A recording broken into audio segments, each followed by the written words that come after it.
everybody. It's Friday. It's Good Friday for those of you who are observing. I hope it is a good Friday, even though Good Friday is about a bad thing that happened, but then it was good. It works for the people it works for. This is a Craft Chat. Craft Chat is fueled by patreon.com/Michael R. Underwood. And so if you are a patron, I want to say thank you, because these are fun to do, and I appreciate your support. Today we are also going to be revealing the new cover for Geekomancy, my debut novel from 2012 and the start of the Re-Reyes series. I am going to be reissuing these books this summer, if all holds. If all of my plans hold together. Things seem to be going pretty well. There is the printing question in terms of how hard will it be for me to get my hands on paperback copies once I have finalized and approved a paperback edition. Will it take 3 months to get a proof? I don't know. Will I be able to get books in time for, Origins in June? Also, I don't know. I'm trying not to be too attached to any particular results. I should bring this over here so that I'm more readily audible. So that is that. I just came up with a couple of topics really quick and pulled one that I believe I have not done in a previous Craft Chat, and if I have, we will maybe revisit it, and that will be fine. And also, I went in and turned on some options for channel points. So if you look at the little purple bubble at the bottom left below the send a message part of chat, you will see Turbo Fuel, which is the name for channel points on this channel. You get channel points just by being here, and then you get more channel points by doing other things. This is a thing that Twitch instituted, I don't remember how long ago, a while ago now, because I have 50,000 points on Greg's channel at Arvin Elleron. So that's been for a fair bit. So yeah, things you can do with channel points include highlighting your message. You probably don't need to do that because there's not so many people that you can't hear the message. But you could give a hydrate reminder to tell me to drink some water, because often I will chat, and not necessarily drink as much water as I should. Or you could do a posture check, which will make me make sure that I'm being good to myself by having good posture. You can also tell me to stretch, like this, or whatever stretches. I have hats off to you, where I will get a hat and then doff it to you. I should move a hat into this room for that one, but that's fine. And then for 3,000, you can suggest someone to raid, who we will raid if at all possible. I have to retain the ability to veto, because there is a small possibility that someone might suggest a person to raid who I look at and go, no, we will not raid them, for reasons that will be my own. If I reject your raid, I think I should be able to just give you the points back. But I find that very unlikely, given the people who come and hang out here, who are generally pretty cool. So that is that. Yes, so Arudinel is giving an example here by redeeming stretch. So I'm going to do, this is a stretch that my trainer has me do, where I make sure that my shoulder is not too far up, and then I pull the arm across here and then hold it with the other arm. And then I do this and stretch. I've been going to a personal trainer once a week for 4 or 5, maybe 6 months now. It's very good for my health, and it just takes consistency and being very miserable for about 20 to 35 of those minutes, where I am very exerted and the exercise and the workout is doing the thing that it's supposed to do. But it's a little bit of a 20-something minutes of extreme discomfort once a week. And in exchange, I am generally a happier, healthier person for the rest of the week. So I'll buy it. Growing up, I had a lot of trouble doing exercise that was not fun in some other way. Like playing soccer was better exercise for me than lifting weights in the gym at school. And so that's why I got into historical fencing, because that's fun. I got into social dancing because that's fun. But unsurprisingly, dedicated work with a kind of qualified personal trainer is very effective in terms of making your body healthier. So that is what I have been doing there. I'm just kind of chit-chattering and giving people a little bit of time to filter in as they might do. All of my little notifications are out. This is good.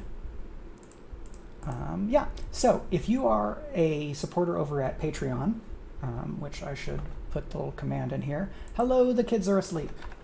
So yeah, for people who are already backers on Patreon, you will have already seen the cover for Geekomancy.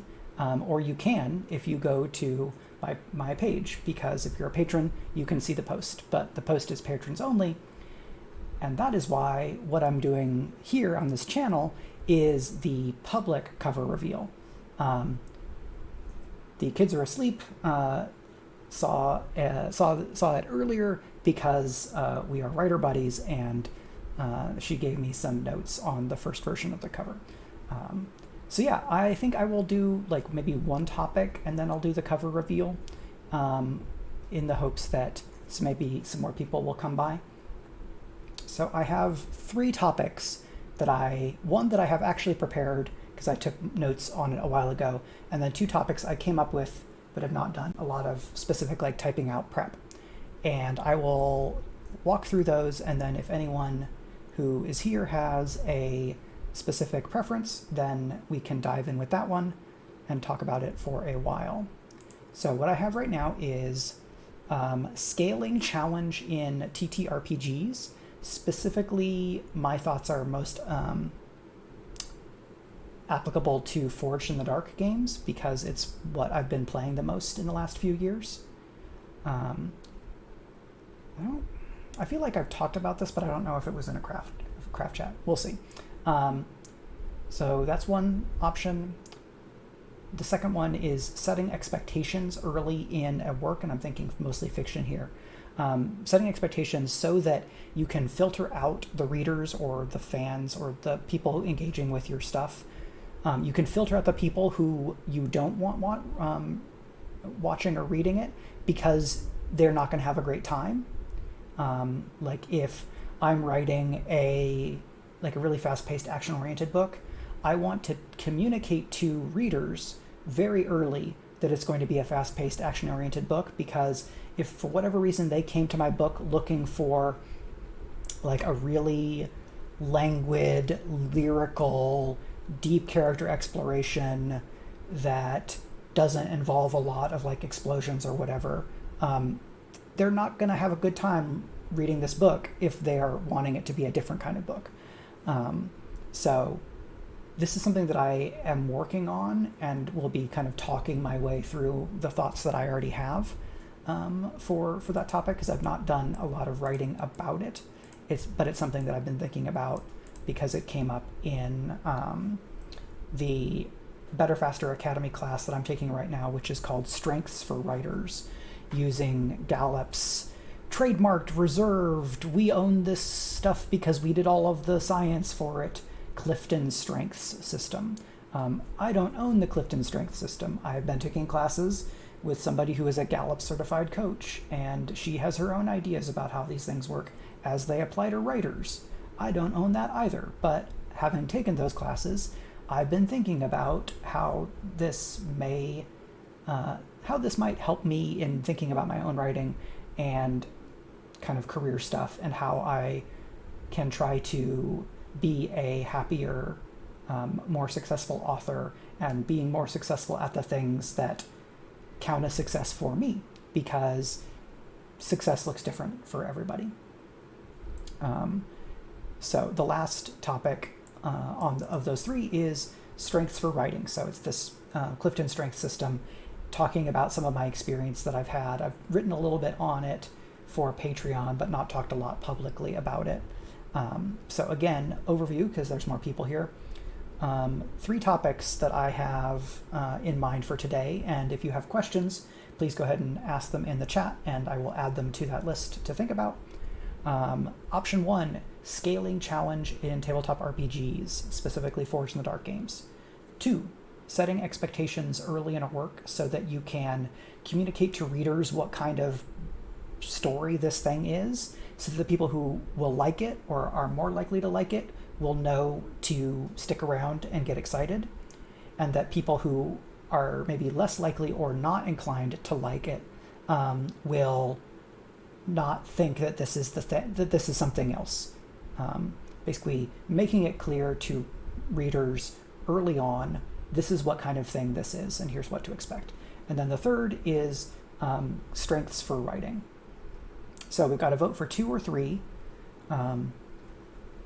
Yeah, I didn't have scaling challenge in my already done section, but that doesn't mean that I didn't do it, because these notes are not necessarily the most rigorous in how they're put together.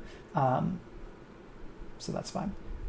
Just checking my signal. Okay, just a tiny little bit of loading bit that showed up.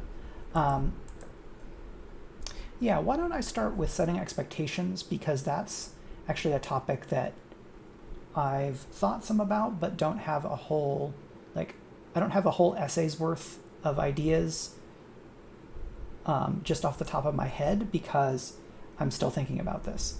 I feel like I have been doing some of this expectation setting without thinking about it consciously as expectation setting, where in a lot of my books so far have been pretty action oriented, and I will put an action sequence either in the first chapter, in the prologue, or pretty early in the book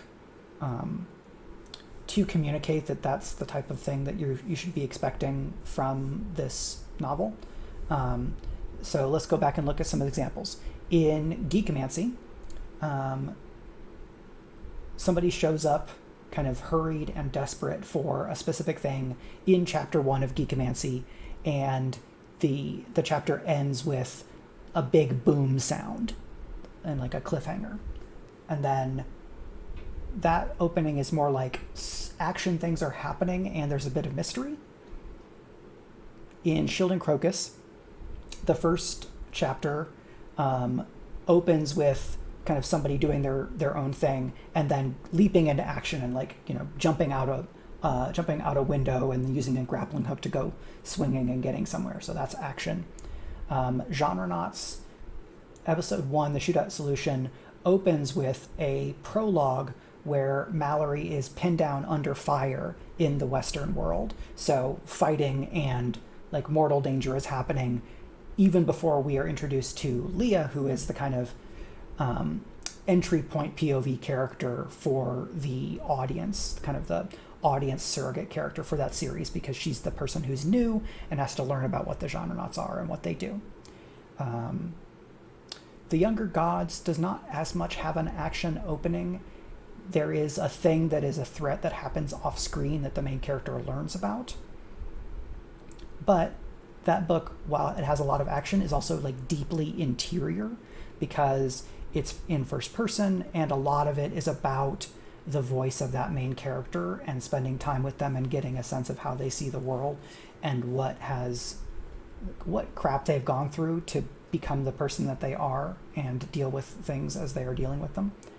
And then Annihilation Aria opens with Max running for his life. So we're doing almost an even more fast-paced, Indiana Jones kind of opening, though of course Max and Lara's relationship to the stuff that they retrieve and the people who they give it to is different than Indiana Jones, because several decades separate these and there's some different politics going on. So with each of these, when I'm writing something that's action oriented, I tend to try to find a way to get an action scene in that first chapter, or to communicate that action is a thing that these characters do, referencing some adventure that they've had, having a cliffhanger at the end of the first chapter, saying, okay, if you're going to keep reading, the next thing that you're going to get is some action sequence of some sort.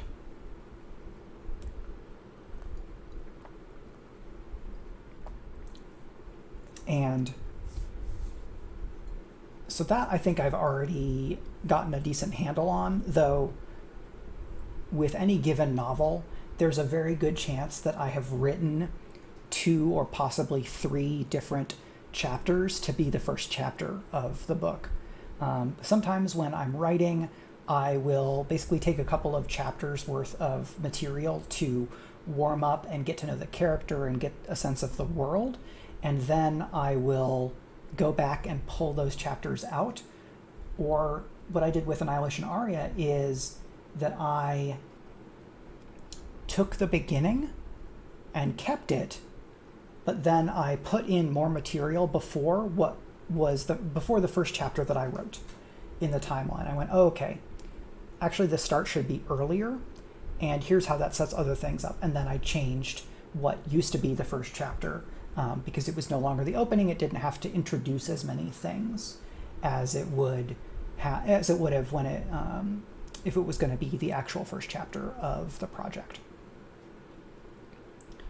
I think in terms of expectations, it's probably good to communicate whether something is an ensemble kind of piece early on. So if I have 3 or 4 POV characters, it's probably good to have that second chapter be a different POV character than the first chapter.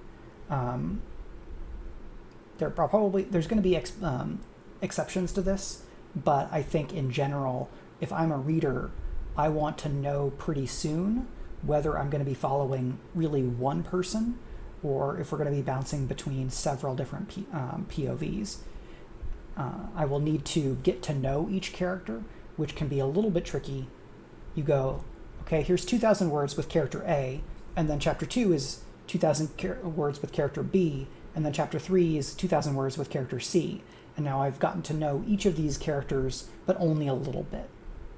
It's been my experience generally for ensemble kinds of stories that you do bounce between a few different POV characters at the beginning to help set those expectations, though sometimes the full ensemble isn't revealed for a third, maybe a half of the book or more, so that you can get to know a few characters better, and then you start to fold in more perspectives to get a more rounded view of that setting or the challenges or things like that.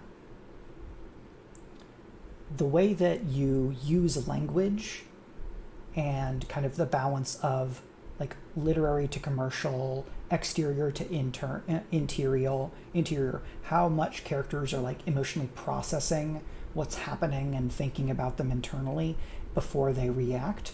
All of those are ways that you can communicate what to expect in the book. Something that I learned, or a lesson I've kind of kept on learning from romance, is that a lot of romance writers will do a whole bunch of emotional processing. They'll write out the emotional processing of the characters in pivotal scenes, especially scenes between the romantic leads. And I've tried to bring more of that internal processing into my work so that readers can connect more deeply with the characters that I'm writing, as opposed to work where the characters' reactions are more in specifically what they say or what they do, without, as opposed to kind of thinking about how they feel about something, processing that, and then responding either in a way that manifests how they feel, or, and this can be another interesting way to do characterization, they think one thing and then they do or say another because of their circumstances. So if you have a character who is like getting hassled by their boss, they might think about how much they hate their boss, but they don't want to like have a confrontation with their boss. So then they say or do something that doesn't match how they're thinking or feeling about it, and shows them instead to kind of navigating the tricky situation of dealing with a shitty boss but not wanting to get in trouble or not wanting to lose your job. If you are writing something that is like toward the literary end in terms of like use of language and richness of prose and description, you probably want to have that first chapter prologue or, whatever the first bit of prose that someone's reading from your work should be in that elevated prose style. When I'm writing, I don't try to do a really big swing in terms of lush prose just in the first chapter to try to pull somebody's attention in, because I'm not going to be doing that same thing throughout the whole novel. If I crack open a novel and in the first 3 pages there's 3 whole paragraphs of internal processing with really beautiful language, that is the writer communicating to me that I'm reading something that is more literary fiction coded, where kind of internal emotional processing and the emotional landscape of the character is more central. Lush prose, elaborate and beautiful and distinct imagery and things like that are going to be more important. So the way that I write the beginning of the novel should be indicative of what the prose writing will be like throughout the rest of the novel. That doesn't mean you have to kind of flatten out your voice or just only ever use one voice throughout. If you are doing tight third, your individual third-person POV characters can have their own voice, which then can manifest or color the narration of that chapter. That's something that I have done more or less in different works. I think Annihilation Aria does that more than a lot of what I've done before. The third-person POV material in Lara's chapters is more terse.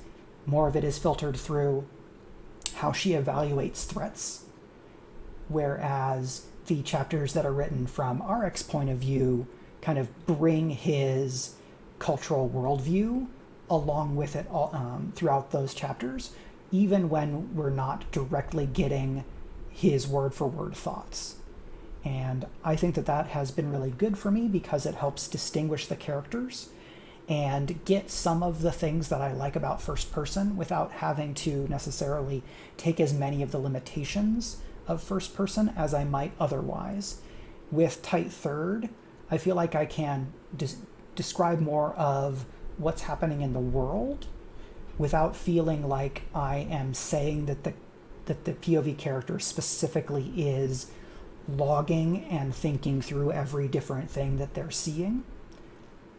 It's a bit more like, like in video games, there's first-person games where you don't see the person's face. You might see their hands or the gun that they're walking around with, but you see the world as the character sees it. And then there's over-the-shoulder third person, where you see the character that you're playing as from the back. If you turn your camera, they're going to turn kind of with you. You're directly controlling them still, and you are with them, and you're experiencing things pretty consistently with how they're experiencing it, but you have a bit broader of a view of the world, a little bit more situational awareness. And then I would say something like omniscient third person is like playing a RTS game or a 4X strategy game, where you can see everything that's happening on the board, and any given individual unit or character is much smaller, and you're not really seeing the world as they do. So those are 3 different ways. Those are ways that I can express or describe the different, a few different common POVs. Second person, that's different. People use second person beautifully. It's not something I do much of, so I'll just kind of leave it there and go. Great work to those who do a good job with it, because it's not something that I'm focusing on.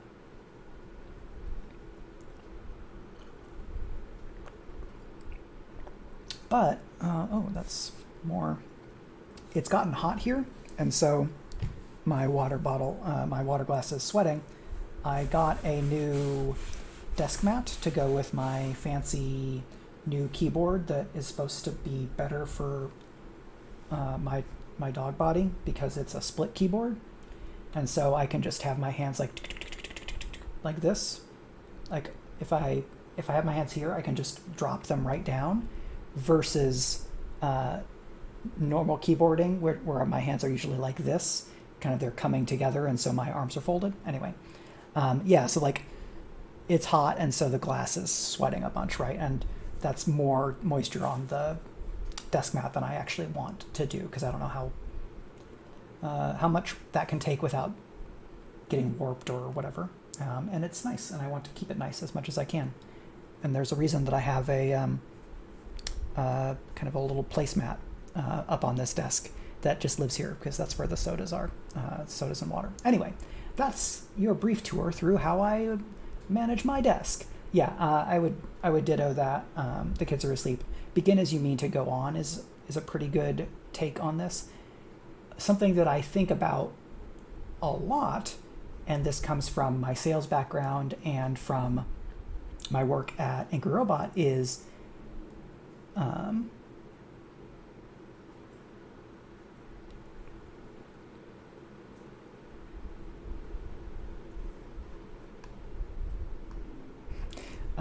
strong second-person opinions.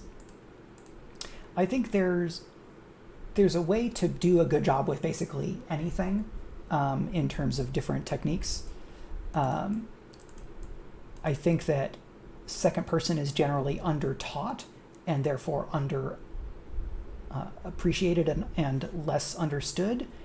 There's also the big question of a specific versus a general you. Is the you in second person speaking to an individual? Is it a general you? Is it second person that's sort of also like first person, but the character is slightly disassociating or is reflecting back on their own actions? Like there's a number of different versions of what second person maybe means. And I, having read some pieces that do second person really well, I'd agree with The Kids Are Asleep that there's some specific use cases that can be really strong.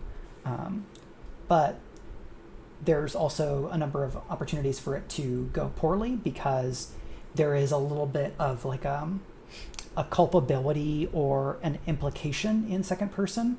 If a second person story starts out as your hands are shaking as you try to wipe the blood off of the knife, and someone who is reading that goes like, oh, no, this is not a thing I do. And like they're pulling out of and away from the story. And maybe that's what maybe that's what the writer wants, but maybe it isn't. And so there's some challenges there. The Kids Are Asleep. If you have a link to that essay, I would love for you to share that here for people to kind of pull up and bookmark to check out some other time. So second person. Another place we need to set expectations is in your query letter, in your sales description, and in your synopsis. So if you are pitching a work to traditional publishers, so you're trying to get an agent or you're trying to sell to an editor, you're going to have the kind of description of the work that's like a query letter or is a query letter. Or if you're publishing the book by yourself, or you're giving notes on traditional publishing, then you've got the description for the book itself, whether it's a back of book description or it's just the sales description on like a ebook sales page. So like this is sales copy, right? We look at this. In this edition, there's a bold line at the top of the description that says, an exuberant space opera that dares us to lose ourselves in battle songs and nonstop action. So that's setting expectations really clearly, because it's in the voice of that line is more like the publisher's voice and less like a narrator describing what the book is going to be like as a storyteller. Yeah, write pitches like sales copy. I think it's a good place to start, depending on where the sales copy is going, right? So I think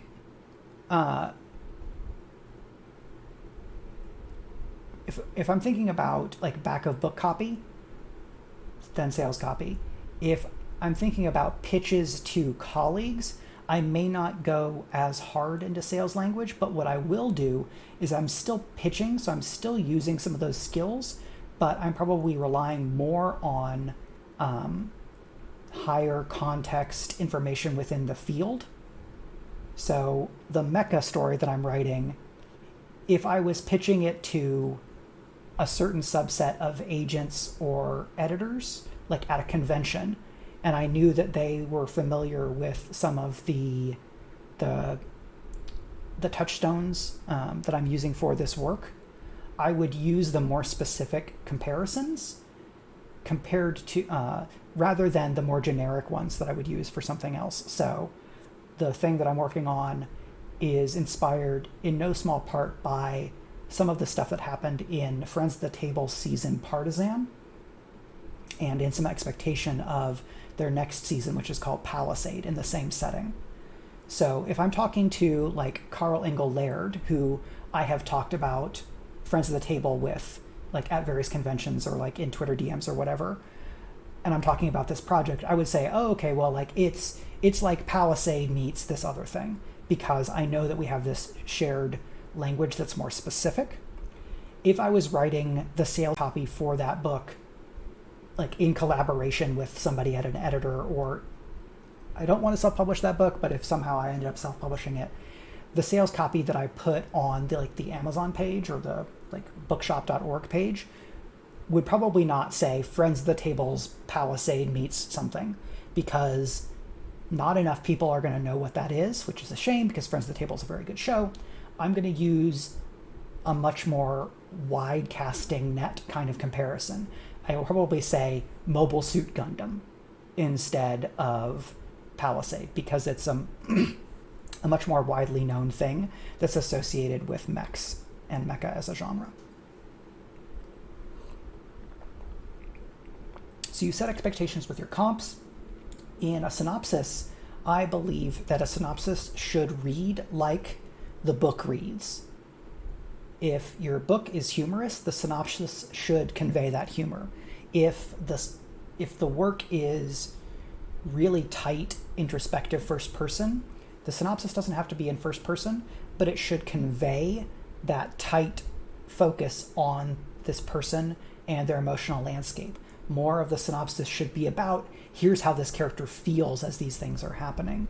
If your book is like action-packed and fast-paced, ideally the synopsis conveys that as well. That the synopsis bounces from action to action, gives them context, makes you feel the emotion that the characters are feeling, pulls you through, and someone reads the synopsis really quickly and then gets to the end and be like, that sounds really exciting. Your synopsis ideally produces at least a small version of the same type of emotions that the work writ large is intending to inspire or provoke from the reader. And all of that is still setting expectations. Setting expectations on page 1 is different than setting expectations in a query, is different than setting expectations in like a pitch or a synopsis. I could probably do a whole multi-hour stream on, or multi-hour presentation on all of the different ways that you pitch a work and how I might suggest adjusting what those pitches look like. You know, here's pitching to a colleague that you already know really well and knows the rest of your work. Pitching to an editor that you just met and you would really love them to say, why don't you send me that? Versus pitching to an editor that I have no intention of selling something to, like all that kind of stuff. So I've talked on that some, so we'll leave that there. Does anybody have other questions about setting expectations early in a work to communicate with readers whether this is going to be something that is the kind of thing that they will like, before I move on? Yeah, I have thought about doing like non-streamed specific writing advice stuff for YouTube. There are a lot of people out there who do that. It might be tricky for me because the overwhelming majority of my YouTube feed at this point is streamed games. I could probably come up with clear branding so that streams could pop up in YouTube and they would be kind of, okay, you can tell that this is different. I kind of do that already with the Craft Chat thumbnail that I make. Basically, I just make it using Canva, the online tool, and that those look different than the other ones, because with the game streams, I tend to get the cover or the logo of the game and do that way. So original, that is something I have thought about, and I think it's a good idea. The question is it a good idea for me right now for what I want to get out of doing stuff on YouTube? And that I'm not sure about. The craft chats are kind of testing the waters there. Well, thank you very much. I'm glad to hear that that you think I'm good at addressing things. That actually kind of touches on something from the strengths area. But first, I'm going to basically go to Twitter, and I'm going to tell Twitter that I'm about to do the cover reveal, because that's what's happening. I am adjusting to this new fancy keyboard that I got, because for a little while I had the keyboard toward the monitor here, and I would have my old keyboard here, and then most of the day I would use the old keyboard, and then I'd start to train on the new one.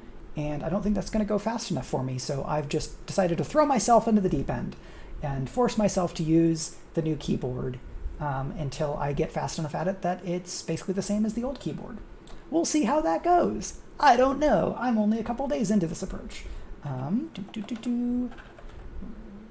So my speed is okay, but my accuracy is very bad because I'm basically trying to shift into touch typing.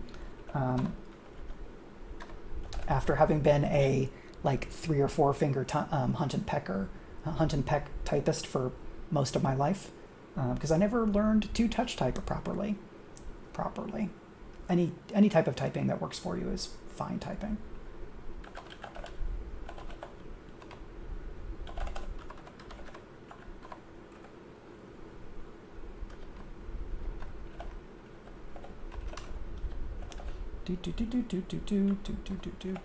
Nope, that's not what I want.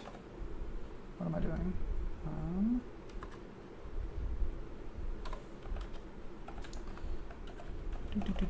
Yep. So if you see that tweet, you will be able to tell how slowly it takes me to, or how slow I am at typing in this new format.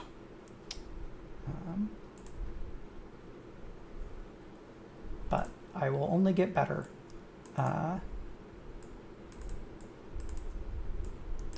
Hidden commands on YouTube is interesting. Because I can also just make a playlist and basically treat that playlist almost like it's its own YouTube channel. Can you get notifications for a YouTube playlist? Could somebody just subscribe to a playlist? Let's find out. I don't actually know if that's a thing that exists.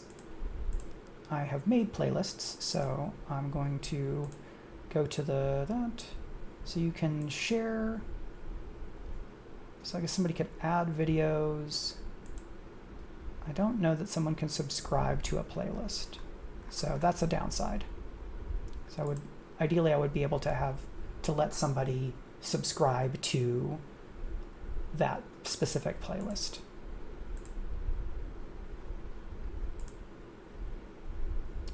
Okay, so I'm going to go to my OBS and make sure that I have all of the things necessary. I'm going to move these over a little bit so that you can still see my face even when the thing is happening. So that is that. All right. Are you ready to see the cover of Geekomancy, the second edition, which has not changed a whole lot? It's mostly just a reissue because I got the rights back and I wanted to put them back out into the world and figured that I could do it myself, and that would probably be easier and better for me and my career than trying to spend however many months reselling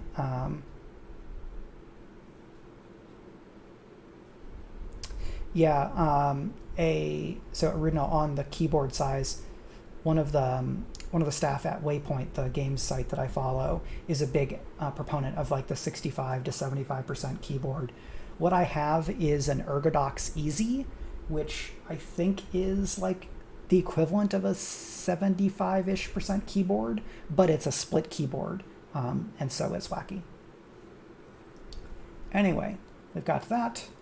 I distracted myself from something. That's fine. Okay, so I'm going to put the cover up on the screen. I have a couple of variations, including an animated cover, because the people at the design studio that I'm working with, which is Deranged Doctor Design, which I am going to grab their link so that I can credit them even more properly. So this cover is brought to us by Deranged Doctor Design. That's their name. That's up to them. And the new cover for Geekomancy is right. See, here's the thing. I want to use my right hand to click, but I also need to look at it this way. So here we are. Boom! That's the cover. Da da da da! Yay! It's beautiful. I love it. If we zoom in here, let's zoom in this way. You can see a glowing magical D20 here, which is very cool. Oh yeah, so you're not getting my cursor, but yes, so we've got a glowing D20 here. Ree's outfit is exactly as I imagined it. She's got cool glasses. And I'm going to zip this back so that it can be seen again. So yeah, we've got glowing D20. We've got cool like alley, urban fantasy, street stuff going on. All of the glowy magic stuff that goes this way. I like this typography and got fun, strong series styling. It's very nice. I'm very happy. And then I also have a new audiobook cover from the Geekomancy audiobook narrated by Julia Farhat. So basically pretty soon, when I'm like confident that I have all the covers and know that no other kind of revisions or whatever need to happen, I will basically Geekomancy themed dice would be pretty cool, or no, that's a very good idea. Between when these books first published and now, like deluxe dice sets have become way more of a thing, and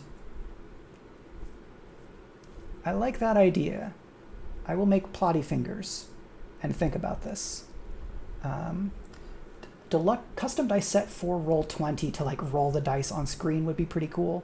I also wonder how difficult it would be to contact one of the many companies that make custom dice, pitch them on my series as, wouldn't it be cool to make dice that are Geekomancy dice, and see what they have to say. I don't know. That's not something I've explored directly, but it'd be pretty cool. So yeah, this is the audiobook cover. You can tell it's an audiobook cover because it's square, because that's how they do that. With these, I will first send this to my agent, for then my agent to send to Audible, who publish the audiobooks of Geekomancy, Celebromancy, and Attack the Geek, and say, look, here is new art. You may use this art if you like. That will let the art be consistent between the paperback edition, the ebook edition, and the audio edition, because currently the audio edition is using the original art, which is very understandable. Yeah.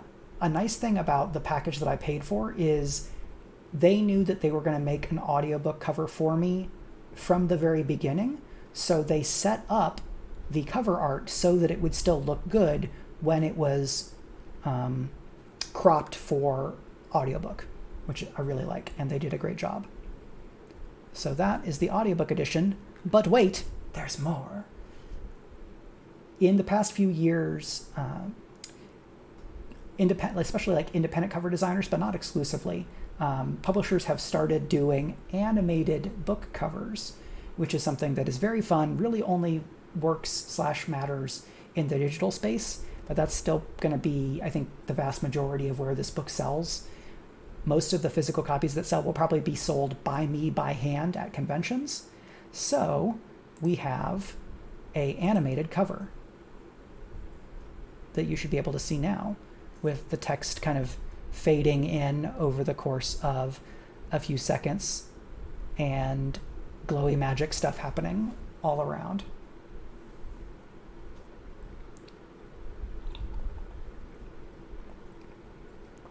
So that's the animated cover. I really like it. It's going to make me spoiled. I'm going to want animated covers for all of my books from now on, and that may not happen. It's fine. It made me think, like, what would an animated cover of Annihilation Aria look like? Like, you'd get the glowing text, and you probably have like wobbly rocket effect for the kettle, or something like that. It'd be pretty cool. So that is that. I'm just going to put the normal cover up again. And yeah, so again, this cover is created by Deranged Doctor Design, which is a design studio. They have been very good to work with. I'm going to keep on working with them for the other covers in the series. So you're going to get new covers for Geekomancy, Celebromancy, Attack the Geek, Hexamancy, and then there's going to be a collected ebook for the whole series that will come last. So I'll publish all of the other books, and then there'll be a collected ebook edition that, like, you'll save compared to the individual books, but like, the collected edition is not going to be so much of savings that you shouldn't get the other ones if you really want all of each of the other ones with their own covers. And ultimately, that collected edition is more going to be for people who haven't bought the series already, and I'm either promoting the whole series at once or doing other things. A nice thing about republishing these myself is that I'm in control of all the sales decisions, which means I could discount book one at a specific time because I want to, and maybe I include it in some bundle, or I decide to have book one be free for a really limited time to try to get a whole bunch of copies out at a particular time. I can control all that stuff versus knowing strategies for selling from paying attention to self-publishing and then communicating those to my publisher and saying, hey, I've seen a lot of people have success doing it this way, and then them making a decision whether they think it's the best for them. Self-publishing is a lot of extra work because you have to do the capital P publisher work, but you do then gain control of all the things like this, where I art directed this. So I wrote the prompt that said, I want kind of block text.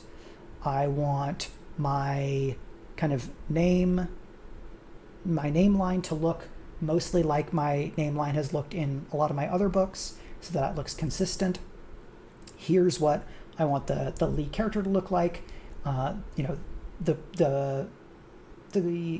stock image model that you use has to be like credibly somebody who is of an appropriate background for who this character is, because that's very important. Like, putting these books out with a cover model that looks like as white as I am is not okay, because the character is not that. And I got to suggest, right, so the kids are asleep mentioned early on that Ree, the character here, and she basically shop at the same stores. So there you are. And I got to use the idea of like the glowing D20 as a magical orb kind of thing. I was definitely inspired by the cover for one of Annie Belay's 20-sided sorceress collected editions that were put out by Saga a number of years back, which is then funny because Geekomancy came out earlier. Then Annie did the 20-sided sorceress, I think not having read my stuff at all, but using some of the same ideas of urban fantasy plus geekdom, but the geek stuff is more front and center. And now I'm putting things back out, and I was able to see, okay, here's how somebody else has communicated that to the urban fantasy readership and found success. and then I can find my own version of that and what this looks like. And there's going to be some other kind of magical geeky stuff in the other covers if the design team can make them work. It may or may not be it may be a little bit more difficult for some of these other things, because in all of this I want to not like violate copyright. So I can't have Reed just like straight up have a lightsaber on one of these covers.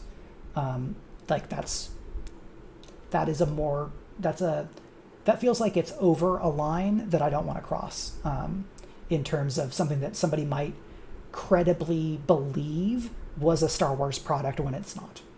And I don't want to communicate that, one, because I want to respect like intellectual property rights, and two, I don't want to get sued by Disney because they would just bury me. I would be deceased, X's as my eyes, flopped over, absolutely KO, no chance. And I don't want to get sued by a gigantic company. So if a character has like a thing that suggests a lightsaber, it needs to be like a generic type thing that suggests lightsaber in the way that people have done in other things. Like in the Atom Project, there is a weapon that characters talk about as just being a lightsaber, but it's not literally a lightsaber. And also that was put out by a company that is, while not as big as Disney, is far bigger than the business that is me as a sole proprietor author. So try to avoid all of that. Here's the cover. I really like it. I think what I'm going to do now is I'm going to shrink it down a bit, and we will continue with another topic or so.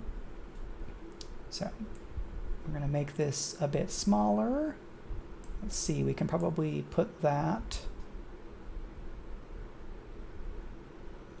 Well, it's going to cover up chat at all. I guess I can put it here. Let's make it just a little bit smaller. And that way chat is not covered up. The word chat is not covered up.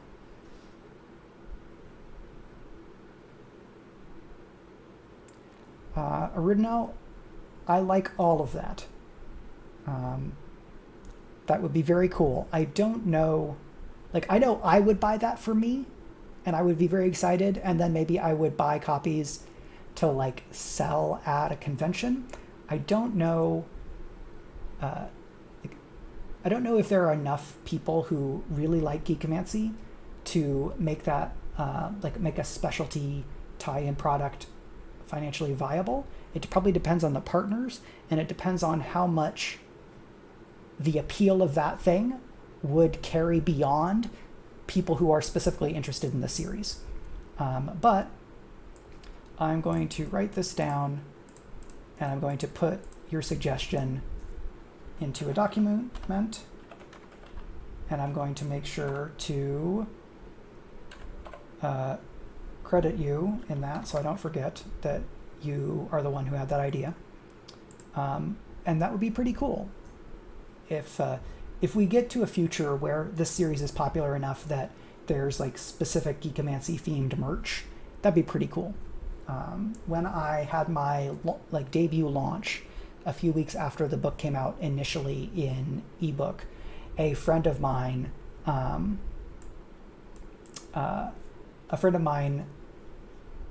made basically a custom Geekomancy shirt by like printing the cover on the front and then writing out his own stats, like printing out his stats on the back, because in the series the character Ree, the lead, interprets and basically evaluates people that she knows in terms of like a D&D stat line as a recurring bit.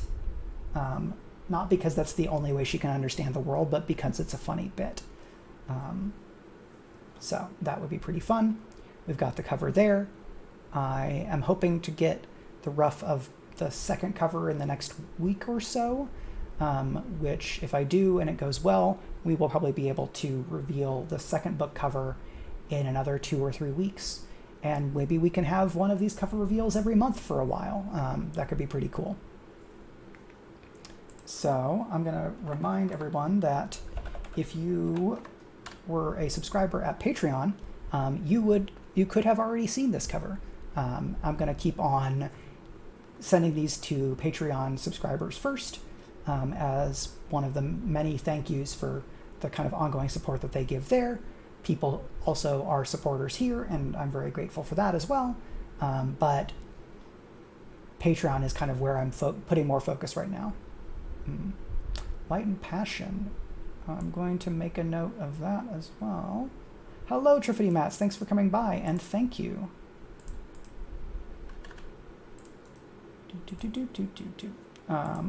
Light and passion. Cool. I will go investigate and see the work that he does. Yes, hello, Caranthology. Yes, this is the cover. I will make it big again in case you did not see the big version.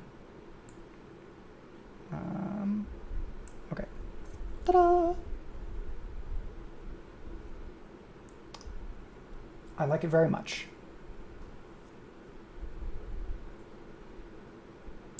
So I'm going to shrink it down again so that I can put it over here and it can be appreciated while I keep on talking about writing stuff.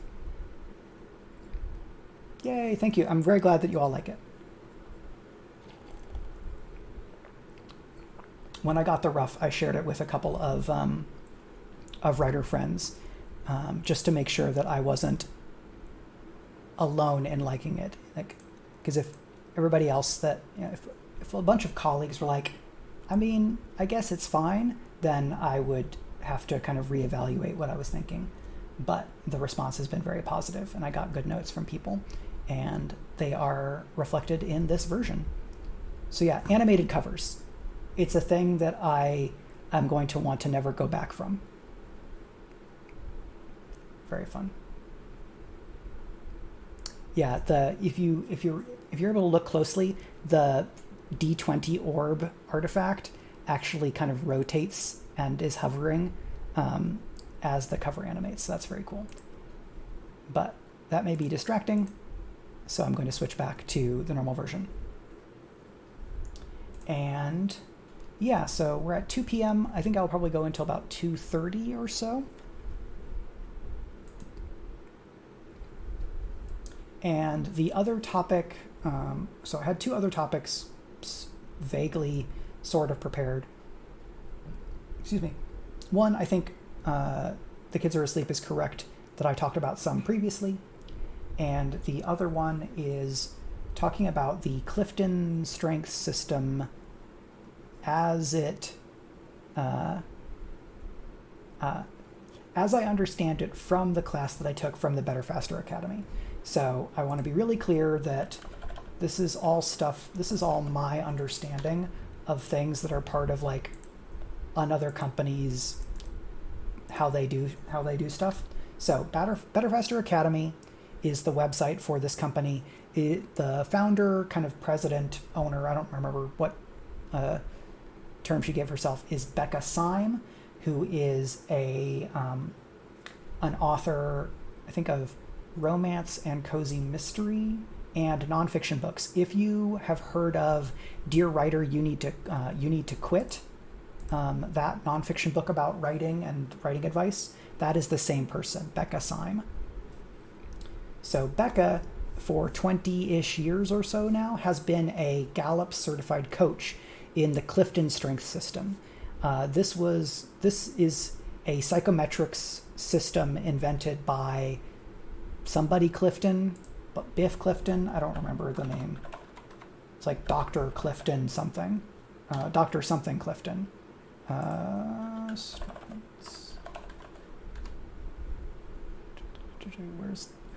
the person? Dr. Clifton. Are you going to tell me what Dr. Clifton's first name was? Dr. Clifton has passed on. So there was a person named Dr. Clifton who did a bunch of analysis of high performers in business. So it's important to know that this system, like the majority of the material that's written, like the official stuff, is from the perspective of like a business and business management like POV. What they did was they evaluated a bunch of different people who they regarded as like high performers or top performers in their fields or whatever. And Dr. Clifton came up with 34 strengths or strength themes. that he saw as common between all of these things. So something that's good to know about the system is that where like MBTI, like the Enneagram, no, not the Enneagram, the MBTI has like 16 versions or whatever, because it's like, because you have introvert versus extrovert, sensing versus feeling, sensing versus intuitive, thinking versus feeling, and then judging versus perceiving. So there's four categories and 2 options per category. The Clifton Strength System has 4 strength categories, and then there's like 8 or 9 per category. So there's strategic thinking strengths, influencing strengths, executing strengths, and relationship building strengths. And in taking this class, I did a test at Gallup, so like Gallup's official test. And you can pay the kind of normal price to get your top 5 strengths, and then you can pay extra to get information they already have, but then will give you if you pay for like your full 34 strengths. And what that does is it ranks the intensity of each of the 34 strengths in their system in order of how you have them. So normally you'd get your first 5 and then you can pay more to get the extra. I paid more to get the extra because this system is very interesting to me. And so my top 10 I have written down over on this whiteboard so that I can memorize them and be able to kind of internalize stuff. In order: strategic, communication, input, woo, which also stands for winning others over, ideation, futuristic, positivity, activator, connectedness, and developer. So that's 1 through 10. The Better Faster Academy talks about your top 10 strengths as kind of the ones for which it's most relevant to think about and do like development on them, under the framework from Gallup, where Dr. Clifton found if somebody was a number 1 communication, their capacity for growth and increasing their effectiveness of using that skill, using that talent, was much higher. Basically, the ceiling on what they could do with it was higher, and their ability to get better is much more rapid.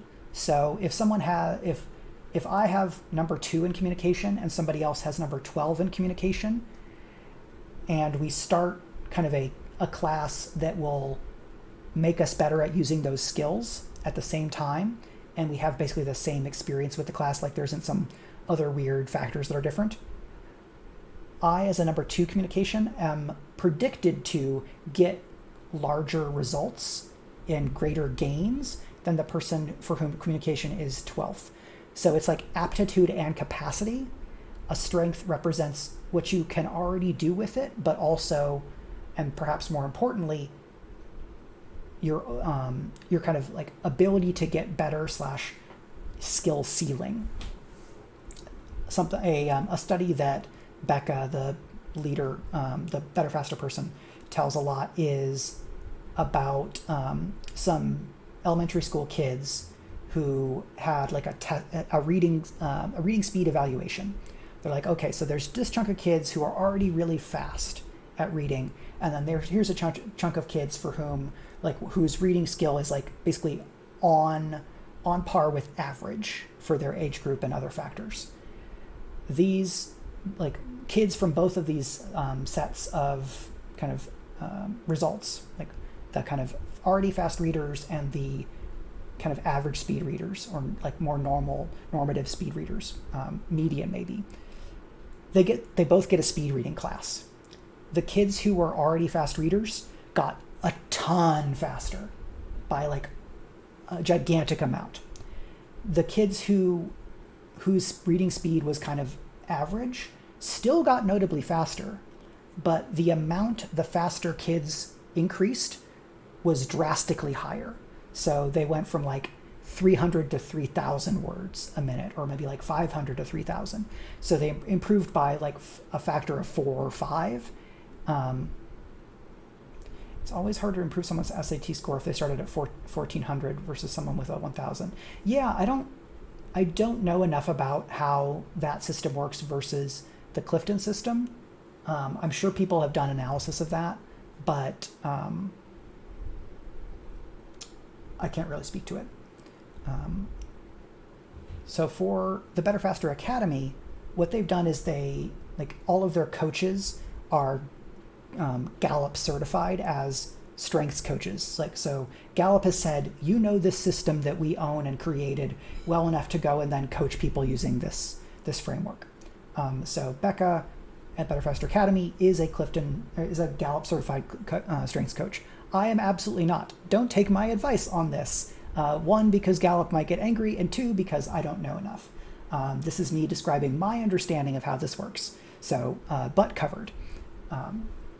So in the class that I took in January, which is about writing better faster, the idea there is knowing your strengths and having a shared language to talk about personality inclinations and capacities and talents can set you up to have an easier time making changes in how you write and how you approach your writing and your career so that you can get better faster. Like the kids who were already high-speed readers got better at reading faster than the other group did. So for this, we started with basically you get the class, enrolling in the class gets you the test that gives you your top 5 results. So for me, that's again, strategic, communication, input, woo, and ideation. And I'll talk briefly through what those top 5 mean. Doing the whole 10 is probably a lot. You can go to Gallup's website and they have a bunch of information already about the strengths in general. And then if you do their tests, they will give you more individualized, personalized things. So strategic is a strategic strength in practice would be a writer comes to me and says, I don't know how to have the kind of career, I don't know what to do to get to the kind of writing career that I want. I want to write 1 book a year. I want to be able to go to some events. I want to not have to be on social media so much. And I'd like my writing to bring me in some money, but I don't need to live on it. Because my strategic strength is very high, when somebody asks me something like that, I am then, because of my experience in the field, able to very quickly be like, okay, based on what you've said, here is my best suggestion of what I think you should do that is the most likely to get you to where you want based on what you've said. A really high strategic person would be able to look at, and this is something I think also manifests for me. If you read, I read the rule book to a new board game, and as I'm playing it, I can quickly come to understand powerful, effective strategies in the game. Thank you. I appreciate the asterisk prompt for this, Arunel. Yeah, I'm just talking about my own experience with this, my own understanding. So this test says that my strategic is my highest strength. Looking back at my life, I have been playing card games and board games and other games where I look at a system and I look at a set of data and I come up with a strategy as a thing that I'm really passionate about for most of my life. Now, a question we can ask is my strategic high because I spent time developing it, or was I drawn to those types of games because I already had the #1 strategic capacity? I don't know. There's other analysis about how strengths change and move up and down lists elsewhere, kind of outside this scope. But in looking at that test, when it said strategic, communication, input, woo, ideation, I went, yeah, that basically sounds right. Strategic is one of the strategic thinking strengths. There's a little bit of overlap in some of these things, that's fine. Strategic is often is the kind of strength where you can get some data and make a very good guess, even if you don't have all the information. And high strategic, when it's functioning well, is going to be able to give you a really good suggestion on the best approach, even if they don't have all the information, and will often be able to say, okay, you're probably going to want to do one of three things, and you might do this if you want X, or if Y thing is happening, and basically be able to give you some options. That's absolutely a thing I do. I did that in all of my work at when I was working in publishing, basically trying to like match things up to what people needed and make some projections, things like that. Communication as a skill is the capacity to and inclination to communicate things clearly. Communication is a great skill for a teacher because communication is excited about and has great aptitude in specific communication. So my communication strength manifests when I stream craft chats and talk about my understanding of how writing and the business of publishing works, because I take what I know and I try to find the way to communicate it most effectively in the situation that I'm in. Input is a strength that makes you inclined to basically take in a bunch of information. A high input person is maybe somebody who is often going down like Wikipedia rabbit holes, or is someone who likes to kind of graze the internet and get a bit of information about a bunch of different things, so that then when a topic of conversation comes up, they go, oh yeah, I read an article on this once, and then you're able to share something interesting. And someone with a high input may draw a lot of satisfaction from being able to pluck something out of their brain that they have inputted earlier and then output it in a way that lets them be helpful or useful. This, I believe, also is very applicable to me as someone who has been a big reader, as somebody who likes learning and will kind of take in a bunch of stuff. Yeah, I feel like a lot of science fiction writers are pretty high in input, and I think a lot of writers are probably high in input. I don't actually know from the Battlefraster Academy what their numbers on it are, but something else that Becca talks about is that people with similar strengths often find one another and then magnify those strengths in one another. So if I got all of the Strange Friends cast to take this test, I would not be surprised if for each of the five of us, we shared a top 5 or a top 10 strength with one or two of the other members of the group.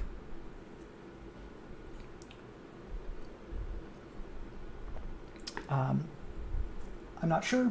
I would love to do this, like to basically to have some writer friends all take this test and like share information and talk about the things.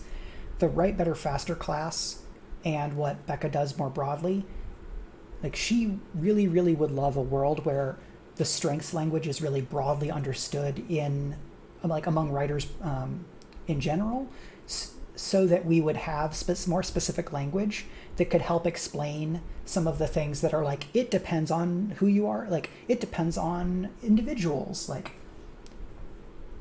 there is some strengths analysis that she has that she says is why someone might be more inclined to be a pantser versus a plotter, or why someone might be more inclined to revise as they go. Yeah, like, and I think a big thing with input is also wanting to share that information. So like historical fiction writers are probably often also high input people because they've taken in this historical information and then they want to share it. So that's input. My number 4 strength is woo, which is not so much like woo, but more like when, like in a romance novel, when a character is wooing another character. Woo is winning people over. Somebody who is high in woo is very approachable, is maybe the kind of person who like strikes up a conversation in the grocery line, or like you're waiting to get into a like somebody with high woo is at a midnight premiere of a Marvel movie, and they're waiting for their friends and they're in line. And so they just strike up a conversation with somebody they've never met before who's in line next to them. And by the time the friends show up, the person with high woo has made a solid, like, warm, genuine connection with these random people that they've never met before. And then they all decide to sit together. Woo is like a hospitality talent, is one of the ways that I think about it. My mom and my mom's mom, I think, would both be tested as very high in woo, because I think they have this capacity. They're the type of person who will just kind of make friends at the drop of a hat, will hang out and chat with people that they've just met, and things like that. So for me, I feel like my woo talent manifests mostly when I already know that I have some things in common with people, and I'm less likely to deploy that woo power when I am just like out at the grocery store. Like I was at the grocery store earlier this week, and it was like almost 6 p.m. and the person who was checking me out turned the light off for their aisle, which communicates, please don't get into this line because I'm not open anymore. And somebody who was in line, like somebody kind of came into line after the light was out. And so the clerk said, I'm sorry, I'm closing, I'm leaving at 6, which was like in 5 minutes at that time. And there were 3 people in line between me, or 3 people in line, including me, before them. And this person's like, you're the only thing that's open. The only other checkout line is the Express, and I can't use the Express. And I turned and I said to this person, like, that's not the clerk's problem. That's the store's problem. They can't fix that for you. Because it's true, and because I am going to almost always take the side of workers in situations like this.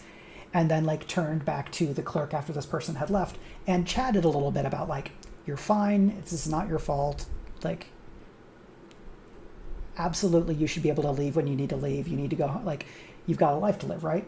So like that was, I think, some of using the woo skill to like basically share some warmth to reassure somebody who was frustrated or maybe felt bad about having to like assert boundaries for themselves because they were about to clock out and could not stay in line with more and more people. Yeah, like I understand the person being like, the rules tell me that I'm not allowed to go to the express line, but the rules also say don't get in the line of somebody whose light is turned off. There is a customer service desk 2 rows down that you could go and say like, hey, what's up? So that's that. I will loop back to high communication people tend to be people that have a lot of stories and then deploy them at the right time to kind of convey what they're going for. And this is something that also applies to me in a number of situations. Number 5 of my top 5 strengths under this system is ideation. Ideation you could see on display in the final episode of The Case of the Cindered Seal, where at some point in the episode, I tell Brandon, I have about 12 plans of things that Ring can do when we are at, spoilers, insert name of the place that we were at in that last episode. Oh, yeah. Trifity Matt says, I made a bad mistake once, saw a problem with another reporter's story and let them know it needed fixing. And my mood was, I'm helping, I'm contributing, yay. But my colleague saw me as implying, haha, I caught you in an error. Yeah. I'm sorry that happened. That's a bummer. Not like being misunderstood when you're trying to be helpful is really rough. And something that Becca talks a lot about is that learning to understand strengths will also let you see the world, come to understand how different people see the world differently, and argues that if you have different high strengths than somebody, you and this person see the world differently. So she might say, okay, well, Trifid, I think that sounds like maybe you have high restorative, which is another type of strength, which is like wanting things to be the right way, or like wanting to avoid problems or to fix problems. And the other person maybe doesn't have restorative, or doesn't have restorative as high, and has a strength like self-assurance, or that their high strengths make them want to feel like they're doing a good job, and make them maybe disinclined to take that kind of feedback that you gave as being helpful versus as being like competitive. Again, I don't know this system as well, so I can't do that, the strengths spotting as they talk about it as effectively. So ideation is strength number 5. Ideation is like idea generating popcorn powers. So when I'm like chatting with an author friend and we're like brainstorming something for them, high ideation is thought of by the system as the thing that means that I am likely to be able to give someone a bunch of ideas when they're looking for some.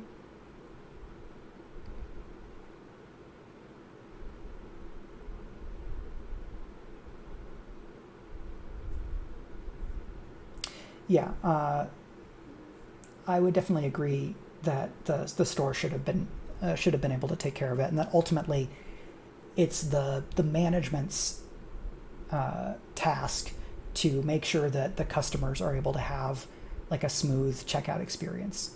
But yeah, I'm glad that you're able to use customer service so that you don't have to like deal with there's 3 people waiting on me and now I'm stressed and self-conscious and now the numbers are all fucked up kind of a situation. I definitely understand that.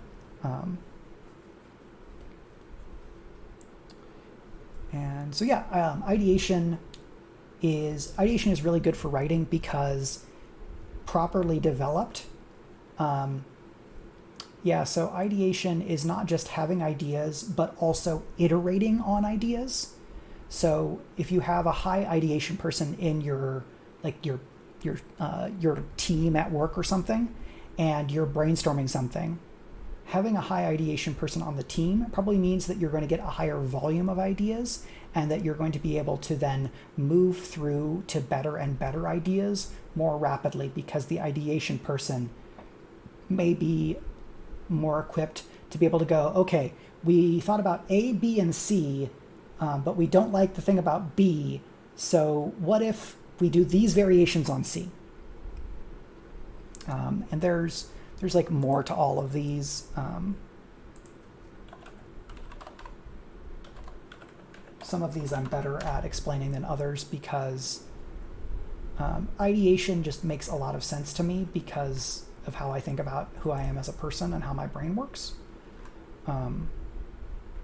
So from the Gallup website, people exceptionally talented in the ideation theme are fascinated by ideas. They're able to find connections between seemingly disparate phenomena. An idea is a connection. Yours is the kind of mind that is always looking for connections, and so you are intrigued when seemingly disparate phenomena can be linked by an obscure connection. So the strengths, like several different strengths can share some qualities. So I'm not as much sure about like the being able to pivot without feeling upset, but the ability to pivot is definitely associated with some of the strengths. In my top 10, I think pivoting is most associated with strategic, of like, okay, well, here are, I think, the 3 best suggestions, and then something changes, and then you recalculate quickly. Strategic strengths are thought of as being able to do that pivot, to do the recalculation. Someone that has a high adaptability strength, which is another strength, is probably also likely to be able to pivot without feeling as upset, because that adaptability makes them maybe less emotionally invested in the initial guess or idea, and that someone's emotional equilibrium is stronger or is more resilient when they have to make these changes and adjustments, is my understanding of adaptability as a strength. So very briefly, futuristic is like thinking about what the future will be like and how to get to the future that we want. science fiction writer, utopian, person who wants to overthrow capitalism so that we can have something far better that is more humane to people while avoiding authoritarianism that is associated with many communist nations, communist governments that aren't actually really properly communist according to Marx and Engels, but that's not really the point. So that's me. Futuristic and strategic are thought of as a power pair, strengths that kind of really work together well and magnify each other's capacities, as are communication and woo. Because communication is like a general storytelling and social skill, and then woo is like putting it to specific purposes in being able to meet new people, make them feel welcome, and things like that. Strategic and ideation are also like thought of as a power pair, I think. So in my top 5, I have 3 strategic thinking strengths: strategic, input, and ideation. And then I have 2 influencing strengths: communication and woo. In my top 10, I have 1 more strategic, 1 more influencing, and 3 relationship building strengths. Relationship building strengths are, as they say, they are strengths and inclinations and talents that will let you basically build up and maintain the relationships and the dynamics that maintain coherence between a group. Again, Gallup is mainly in like the business and business development world. So they're thinking about like the skills that someone has that keeps a business team working together and able to be functional and then improve a team. So positivity, connectedness, and developer are relationship building strengths. So I have 4 strategic strengths in my top 10, 3 influencing strengths, 3 relationship building strengths. You know what I have 0 of? Executing strengths. Executing strengths are specifically about getting things done. Executing strengths are things like achiever, where every day you start at 0 and you have to apply yourself and get results to feel good about yourself. And when you apply yourself, you feel really good.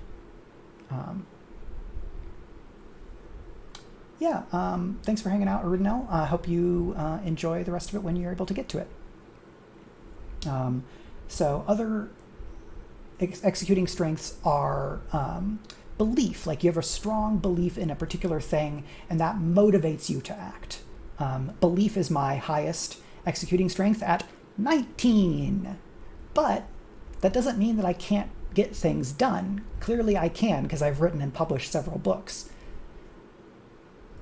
But the way that I get things done is through these other strengths. Strategic and activator are both strengths that can contribute toward getting things done. Activator is a strength that is about like, okay, we've talked about it, now let's get started. Let's take that first step. Strategic and activator together is kind of like, have a bit of a conversation, pick the best first thing that you can try to do it, and then reevaluate from there. That the activator, a strong high activator is like learn by doing, which is also a thing that that I do a lot. But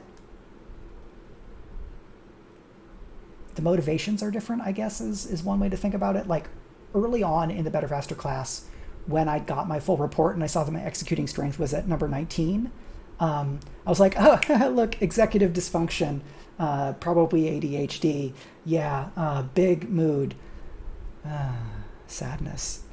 But as I've like studied the system more and learned and like watched videos and things, I've come to understand that while the like ADHD executive function thing may still be the case, within the Clifton system, you don't have to have high executing strengths to be able to execute on plans. What is probably required instead is using what you can do with other strengths to get to some of the same results. Activator can also be a social strength because it's an influencing strength. So activator also manifests in something like, I'm at a team meeting with people that I work with, and maybe strategic says, this is, I think, our best plan, and so now let's go ahead and do it. after this meeting, let us jump into another call, and we're gonna like do this first step together. Activator is like an instigator skill / talent as well. And so that's a way of getting things done, is being the person to say, let's take that first step, or being willing to take that first step. Strategic can help get things done because you can eliminate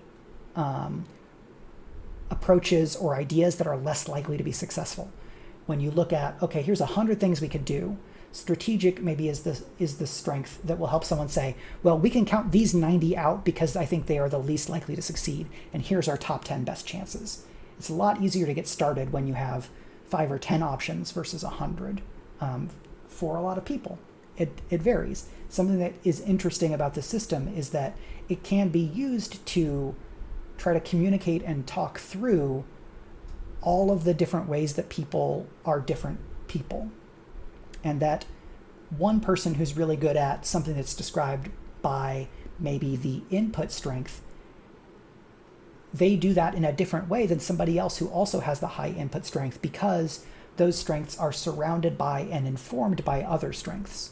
So my input is informed by communication and woo. I like learning things from people and hearing people's stories. It's also influenced by my strategic and ideation inclination, that I take ideas in so that I have raw material from which to generate new ideas so that I can come up with what I think are the best plans for dealing with a certain situation. And so that here we can see how the different strengths inform one another, which is something that Becca talks about a lot in the classes. So that's a quick primer on strengths as I understand them so far. I am currently taking a class that is just straight up called Strengths for Writers. And yesterday I got a 75-page PDF that was writer-oriented thoughts on my top 5 strengths. Here are ways that this may show up as barrier language, how people might describe you negatively by misunderstanding and misreading your strengths. Here are things to watch out for that are like that are basically the strength getting in your own way. Here are things where you may be able to apply your strength and have it help you as a writer, and all that kind of stuff. So I have that material to kind of go back through, and then there's some other stuff in the class, and it's all very interesting. Because I really had not done much or anything in the way of like professional development as an author since the start of the pandemic. Because for a big chunk of 2020, I was just like really overwhelmed and trying to get anything done, not traveling to conventions, which is usually where I'm taking classes. At a lot of online conventions, I would still be kind of overwhelmed by the world, or I'd use up all my energy doing my classes, like doing the panels or whatever that I was on. So I wasn't taking in new material, cue input. I wasn't meeting as many new people and learning things from them, woo, and input, and so on and so forth. So coming to understand, okay, here's how this experience of my life lines up with this system, and then what does that tell me about how I can get more out of what I've experienced, or how can I frame these actions or these inclinations in a way that is coherent to myself, and so I can set myself up to be more successful. This is not me saying that the Clifton Strengths is like the code of the universe, but it is a system that has been like basically built up through 20 years and tens of thousands of people of like assessments and professional development and coaching. And the way that this Better Faster Academy team has applied it to writing has made a lot of sense to me, and that's why I'm still interested and still engaging with it. So that's that. I'm gonna grab the Better Faster Academy website again in case people are interested. If you want to talk with me more about this system or these classes, I'm happy to do so, because taking this class has made me interested in knowing what the test test result strengths for some of my colleagues are, because as I come to understand the system better, the idea is that I would have better language to be able to give better advice as a colleague to these other folks, saying, okay, well, if you're being guided by intellection here, then here's what I understand about what is going to be more or less useful in X. So I like being helpful to people. I like being able to talk about challenges, feel like I am helping other people get to where they want. I like overcoming challenges with other people, and I can point at several strengths that could be an explanation for / give me useful tools for describing how I already am as a person.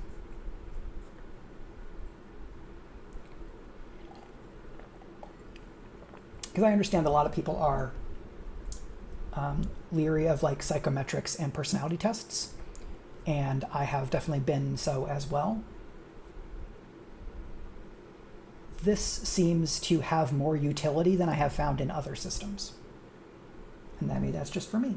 But there's a bunch of people who are in this community of the kind of better, faster writers. Becca has a Patreon with like extra stuff and like jumping on calls, and she'll talk about things and do Q&As and a whole bunch of other things like this.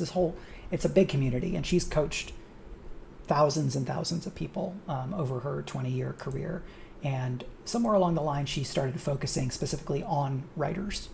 And so that's why she has a lot of the stuff that's developed specifically for writers. And that is that. I'm going to say again, boop, pop. You can find lots of other fun things that I did. I wrote, I don't know, like, this stream may have more material than what I wrote about in writing about strengths in Patreon, but the Patreon stuff may be more considered because it was written with just me thinking to myself versus extemporaneously talked through in reaction with people. So there's more about strengths that I've talked about on Patreon. There's cute pictures of Oreo the dog, aka Oreo the log, and there's like a ton of other stuff.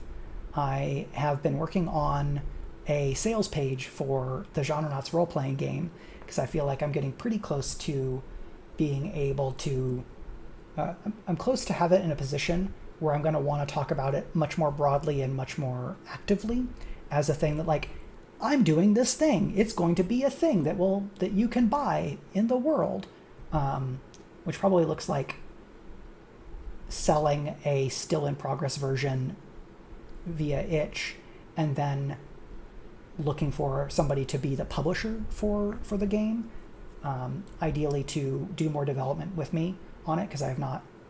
This will be the first role-playing game that I publish, even though I've been playing them for 30 years at this point. Game design requires skills that are not automatically emergent from just playing tabletop role-playing games, as well as like the games business specific publishing stuff, which I know enough about to know that I don't know very much. So that's that. Is there a Genrenauts command? I forget. There is a Genrenauts command. Great. So yeah, follow the development of the Forged in the Dark Genrenauts RPG at Patreon as well. Once more, I will embiggen the beautiful cover for Geekomancy. Oh, it's wonderful. I'm excited. I'm going to start putting it on stuff in my website now that I've done the cover reveal here, and the my MailChimp newsletter with the cover reveal will go out in about 15 minutes to people there.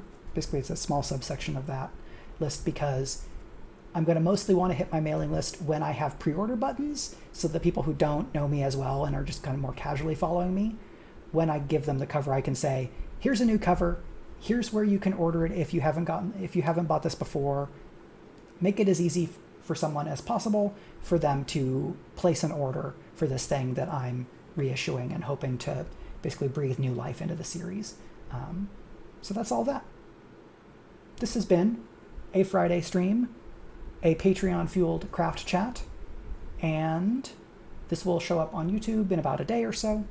And you can get lots more stuff from me at Patreon if you want. Otherwise, I will probably be back next Wednesday, for a regular stream. I picked up Tunic, and I think this coming Wednesday I may start playing Tunic on the stream. It seems like a very fun game to stream, and I'm excited to play it, and so I kind of want to play it already, but I'm going to wait and be good to share it with all of y'all.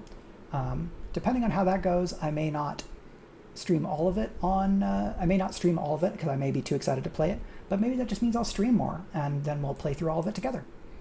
I want to say thank you to Arudinal X4, who is basically always here, thanks to amazing powers and attention that I'm grateful for. Thank you to Triffity Mats and to The Kids Are Asleep for hanging out and chatting. Thank you to Karenthology for swinging by earlier. And thank you to everybody who has been here in and out lurking, and for the well wishes and positive feedback on the cover for this new edition. I'm very excited.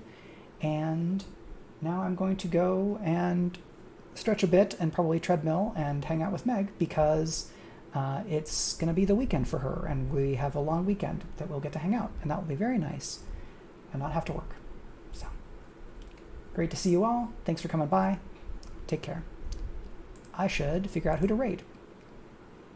I've basically done my ending, and this time I'm even going to turn the stream off after I decide who to raid, unlike last time. I just need this to get big so I know who's actually streaming. Okay, let's go raid Katie Sheen. We have not raided Katie Sheen in a little while. So I'm going to make this get small, and now we do a raid. I'm gonna raid Katie.